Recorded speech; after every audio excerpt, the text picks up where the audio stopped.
안녕하십니까. 공병호TV의 공병호입니다. 당초 정부안보다 훨씬 더 막강한 권한을 공수처, 공직자범죄수사처에 제공하는 그런 수정안이 4+2 협의체에서 거의 합의를 본 모양입니다. 첫 번째 질문은 공수처 최종안입니다. 최근에 각 언론에 입수된 공수처 최종안의 핵심 요지는 다음과 같이 정리할 수 있습니다. 첫 번째는 검찰이 공직자 수사를 시작할 때는 지체 없이 공수처에 통보해야 된다. 수정안 제24조는 권한을 대폭 강화한 겁니다. 수사처 이외에 다른 수사기관, 예를 들면 검찰이 범죄를 수사하는 과정에서 고위공직자 범죄 등을 인지한 경우에는 지체하지 않고 그 사실을 즉시 수사처에 통보해야 된다. 고위공직자 범죄 사실을 통보받은 수사처장은 수사처 규칙으로 정한 기간과 방법으로 수사 개시 여부를 회신해야 된다. 이 조항은 지금까지는 정부안에는 들어있지 않는 것을 새로 만든 것입니다. 검찰 등이 고위공직자의 비리 사실을 혐의를 인지하는 그런 단계부터 공수처에 사건을 넘기도록 하는 그런 독점 권한을 대폭 제공하는 그런 내용을 담고 있습니다. 사실 이렇게 되면은 대통령이 고위공직자 범죄 수사 개시 여부를 결정하게 되는 것입니다. 더 이상 조국 사태라든지 유재수 사태라든지 울산시장 지방선거 등과 같은 그런 문정부의 권력형 비리 사건의 수사는 불가능해지는 것이죠.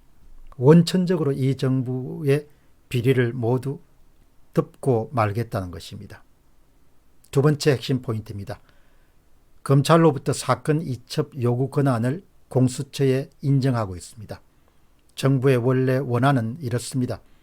수사처장이 수사처에서 수사하는 것이 적절하다고 판단한 사건에 대해서는 다른 수사기관이 이첩에 응하도록 한다. 여기서 수사처는 공수처를 이야기합니다. 검찰이 이미 수사하고 있는 사건들에 대해서도 공수처가 우선권을 갖고 있는 겁니다. 사건 이첩을 요구할 수 있는 것이죠. 권력형 비리 사건은 모두 공수처가 독점적인 수사권과 기소권을 갖겠다는 뜻입니다. 고위공직자의 사건 수사는 이제 대통령 손에 달려 있는 겁니다. 이미 지금 수사하고 있는 유재수 사건, 조국 사건 이런 모든 부분들은 공수처가 만들어진 순간 모두 다 공수처에 이첩될 수밖에 없습니다. 세 번째 핵심 포인트는 공수처 수사 인력을 대폭 보강한 것입니다. 기존의 정부 안에서는 수사관이 30명이었는데 40명으로 확대하기로 결정했습니다. 공수처의 힘을 한껏 밀어줘야겠다 그런 뜻을 포함하고 있습니다. 네 번째는 공수처 출신들의 정치적 출세 보장입니다. 수정안은 공수처 검사가 국회의원이나 지방의회 의원에 출마하더라도 아무런 제재 조치가 없다는 것이죠. 정부 원안에는 제재 조치를 가했습니다. 정치적 중립을 도모하기 위해서. 그러나 수정안에서는 그런 것을 다 삭제해버렸습니다. 결국은 공수처에 머무는 동안에 대통령에게 협조하면은 보훈 인사가 가능하다는 이야기입니다. 차기 총선에도 출마시킬 수가 있고 여러 가지 그런 밀어줄 수 있다는 것이죠. 이런 것들이 다 독소조항들인데 하나하나 이렇게 따져 들어가게 되면 결국은 대통령이 딱 권한을 쥐고 공수처를 활용해 가지고 공직자 비리에 대해서는 모든 정권을 쥐는 것이죠. 아주 큰 제도 개혁에 해당합니다. 마지막으로 다섯 번째는 실질적으로 대통령이 공수처장 임명권을 소유하는 것입니다. 수정안에는 대통령이 사실상 공수처장을 임명하는 구조와 그 다음에 기소심의위원회 같은 것을 두지 않도록 그렇게 결정했습니다. 야당이 주장한 공수처를 견제할 수 있는 어떤 종류의 장치도 이번 수정안에 포함되지 않았습니다. 마지막 질문은 우리가 분명히 알아야 할 것입니다.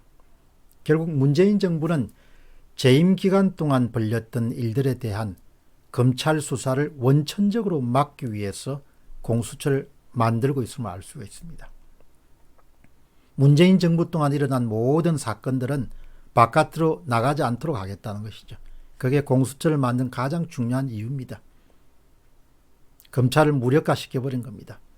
상권 분립을 무시하고 행정부 수장 산하, 대통령 산하에 직속 수사 및 기소 조직인 수사권과 기소권을 모두 다 가진 별도의 권력기구를 만드는 것은 자유민주주의 사회라면 결코 용인될 수 없는 그런 제도입니다. 많은 국민들과 전문가들이 우려하고 위헌적인 요소가 너무 많다 반대하지만 그럼에도 불구하고 너무나 그 기관이 매력적이고 힘이 세기 때문에 문정부는 통과시키려고 하는 것이죠. 야당이 반대하고 전문가들이 반대하고 헌법학자들이 반대하고 국민들이 반대하고 다 관계없다는 겁니다. 이득이 너무 크기 때문에 결국은 한국 사회가 자유사회로부터 이탈해서 다른 성격의 체제로 향하는 그런 매우 중요한 어떤 일종의 분기점을 제공하는 제도 개혁이다 이렇게 볼 수 있습니다. 이 제도가 만들어짐으로써 또 한 가지 문정부가 누릴 수 있는 가장 큰 혜택은 현재 진행되고 있는 조국 유재수 울산시장 우리들 병원 이런 특혜 의혹 같은 건 다 덮어버릴 수 있는 겁니다. 공수처가 가져오면 되니까 이첩을 요구하는 거죠. 검찰에서.